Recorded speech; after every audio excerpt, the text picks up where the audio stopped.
Maliitin ang taong nagtatanim. Sila'y may talinong bihirang maangkin, sanay sa tag-init at sanay sa taglamig. Laging hawak nila ay lupa at tubig. Mga halamat hayop ay kayang paramihin. Buhay na bayani, kapangyarihay pagkain.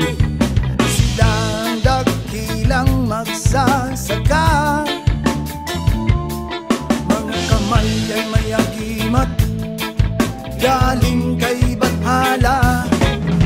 Silang dakilang magsasaka, tungkulin nila'y pakainin ng bansa.